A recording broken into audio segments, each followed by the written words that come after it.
Hello and welcome to Spread Book Joy. Today's video, I just want to talk to you a little bit about Terry Pratchett's Discworld and where you might want to start with it.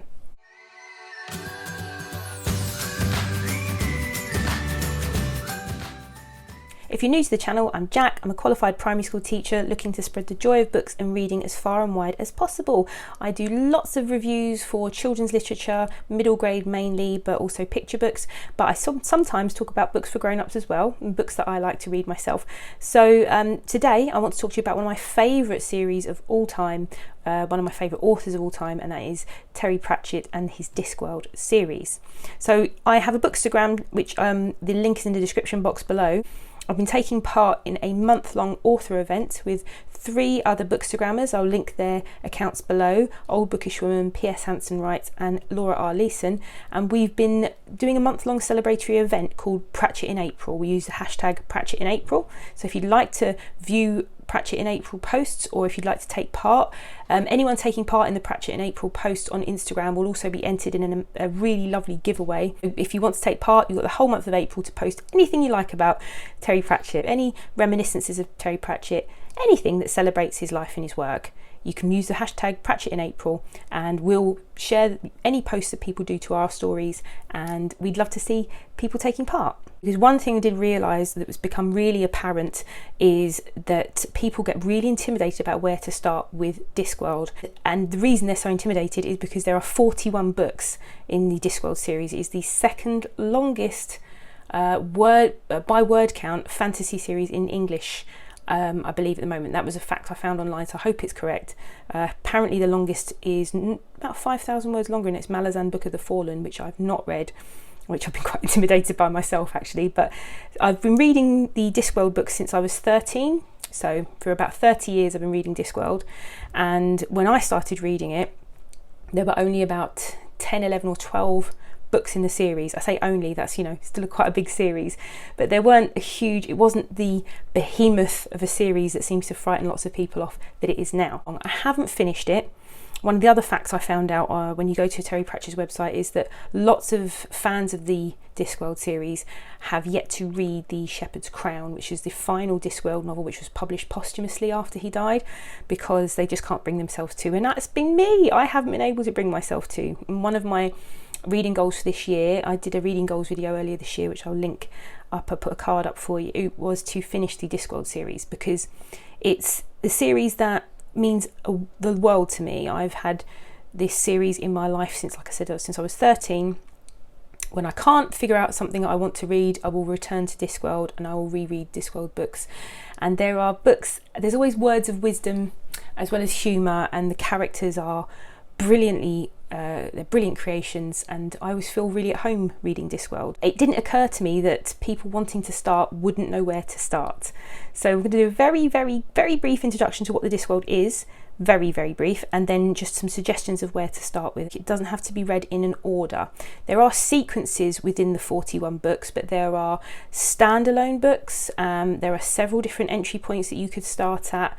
They're not read to be, there's not a single story arc running through the entire Discworld. Essentially, it's just a fantasy land like many that you'd recognise. It's just a parody of all the fantasy tropes. So if you are a fantasy reader, you'll recognise them. We've got the same sort of fantasy races: dwarfs, trolls, you know, there are dragons. All the traditional fantasy tropes are parodied within the Discworld.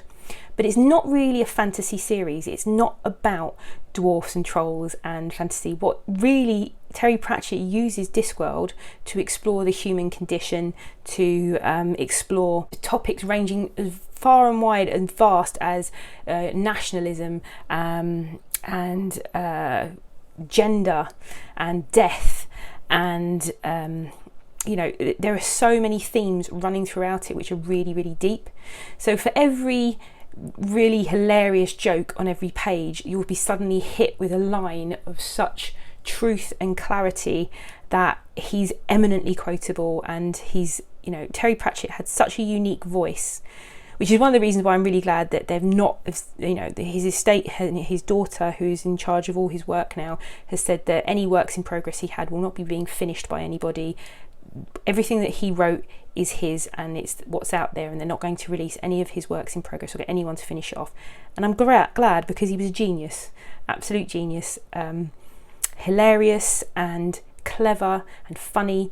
And Neil Gaiman, who is one of his best friends, said he was a very angry man, and he wrote full of anger. And actually he commented on, you know, all sorts of social justice issues through Discworld books. So when people see the covers, and I love these covers, they're my favourite of all time, of any covers, hands down, the Josh Kirby ones, they probably think, you know, these are really silly comical books about a fantasy land, which they are, but they're not just that.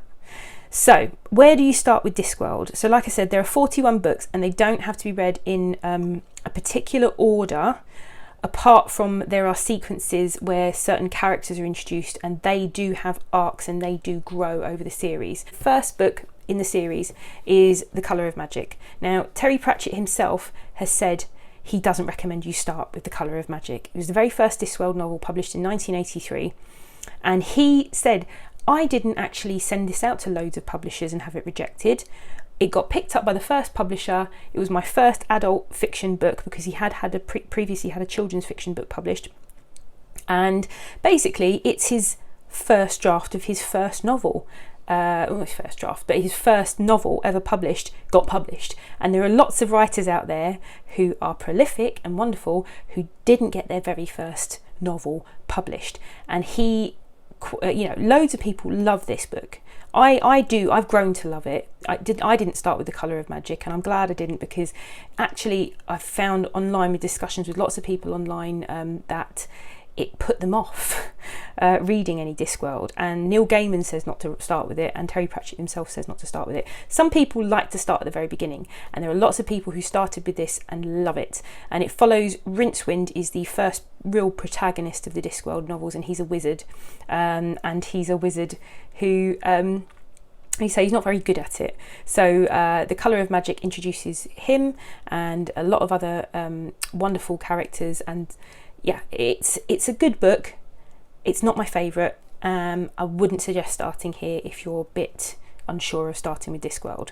The third book in the Discworld series is Equal Rights, and Terry Pratchett introduces his wonderful character, who is probably my favourite, Granny Weatherwax, and she is a fantastic, curmudgeonly, really fierce, hilariously brilliant character who, even though she does know how to use magic, she'd rather use what she calls headology, and she basically uses psychology to solve problems and trick people or whatever. But she's absolutely brilliant. And Equal Rights is actually a book that was read out on Woman's Hour. It was serialised, and it's all about gender. A wizard is dying, and he wants to give his staff and pass it on to the next wizard he finds, who will be I think supposed to be like the eighth son of an eighth son. Eighth son of an eighth son. And so Drumbillet passes his staff on to a newborn baby, thinking it's the eighth son of an eighth son, and actually it turns out it's Esk, it's a girl. And wizard's magic is quite different from witch's magic. The wizards have a university, and they study really, it's very academic, the wizards kind of magic, whereas the witches are very rural, and Esk lives in the rural mountain country of Lancre, and Granny Weatherwax is a local witch, and she's trying to help her learn how to control her magic. And it's a wonderful book about gender equality. So this is what I mean, it's like these books aren't just about they're not about witches and wizards. This book is not just about that. One of the books, this is the book I started with, and this is one that I always say is my favourite, and this is Mort. Mort is the first Discworld novel that Terry Pratchett actually felt really happy with, and it's pretty perfect. It's a really short Discworld book. It's like 250 pages, and it's a perfect book as far as I'm concerned. It's basically, we follow a boy called Mort who's taken to a fair. His dad wants him to get an apprenticeship, and he's apprenticed to Death. And the Death of the Discworld is one of those characters who's probably one of the greatest fantasy characters written, and he appears, one of the only characters who appears in almost every Discworld novel, but this is the first one where he gets a book to himself. and he has several books over the course of the Discworld series. So this is what I mean by sequences. The sequences usually follow particular characters. So Death has, I think, 4 or 5 books in a sequence, but he develops as a character. He becomes really intrigued by humanity and human behaviour, and that begins in Mort. So Mort is apprenticed to Death, and he's given a job to take a particular soul of a princess, and he just doesn't, basically things go wrong from there, and Death has been acting really strangely and starts taking a bit of time off because he's got an apprentice, and things go really badly wrong from that point on. But it's really funny. Death is a phenomenal character. He makes really amazing, there's great commentary on humans and what it means to be human.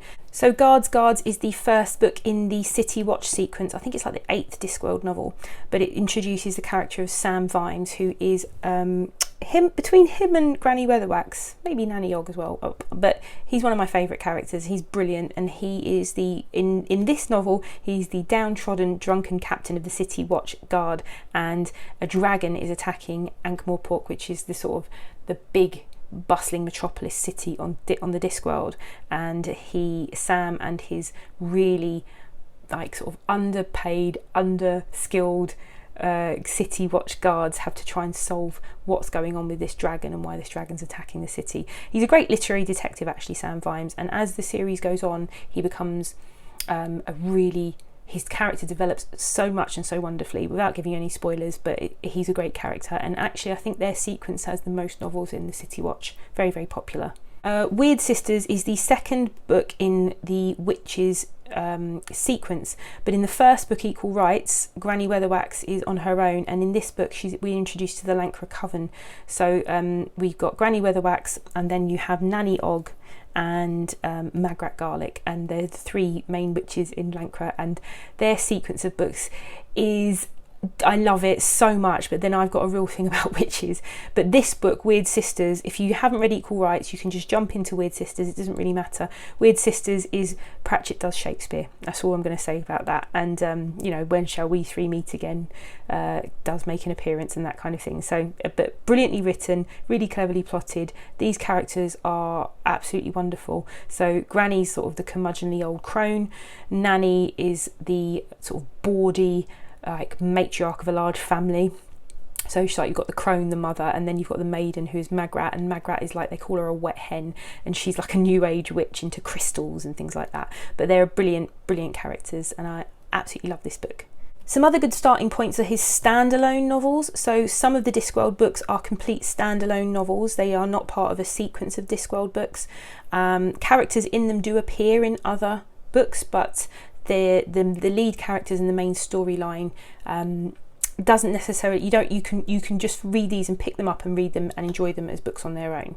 So my favourite standalone book and one of my favourite Discworld books of all time is Small Gods, and Small Gods is a genius piece of writing. It's profound and clever, and it's a commentary on religion and fanatical religion, actually. So fanaticism. So we meet Brother, who is a novice monk, and Brother is really devout, but he's not the smartest tool in the box, but he's really devout, and he lives in the kingdom of Omnia, and Omnia is a very deeply religious country, and they worship the great god Om, or so you believe. But Brother discovers a tortoise, when he's digging out in the garden, and the tortoise claims to be the great god Om, but only he can hear him. And Om says, I'm this tortoise, and I'm this size because actually you're the last true believer left in Omnia. So there's lots of questions around faith and belief, what it means to believe, what the difference between religion and an organised religion, and doing things in the name of religion. And it's just a genius commentary on what it means to have faith and to and organised religion and fanaticism, and it's just a brilliant book, very funny as well. So Moving Pictures is a book about the Discworld getting moving pictures, getting cinema. So Discworld goes to the movies basically, and lots and lots of parodies of famous Hollywood films, very funny. And pyramids, you can guess, is Terry Pratchett's homage to Egyptian culture, ancient Egyptian culture that is. And we've got Tepik, who is training to be an assassin at the Assassin's Guild. He's off, but he's actually a prince from the land of Jelly Baby, which is spelled like this. Jelly Baby, and he now becomes Pharaoh because his father has died. But it's a brilliant book and really good fun. So apologies, this was supposed to be a short video, which I'm sure I said at the start, but it's really hard to do a short video about a series that I'm so passionate about and that I've read so much of. But hopefully you've given a bit of an idea of where you might want to start if you're reading Discworld. If you are a Discworld fan, where did you start reading it? Can you just pop a comment below and let me know? I'm always fascinated to hear how your other people's Discworld journey started and what you would recommend as a really good starting point for Discworld. If you like this video, please click like and subscribe. Oh, please do take part in Pratchett in April over on Instagram as well if you have an Instagram account. And hopefully I'll see you again here soon. Bye.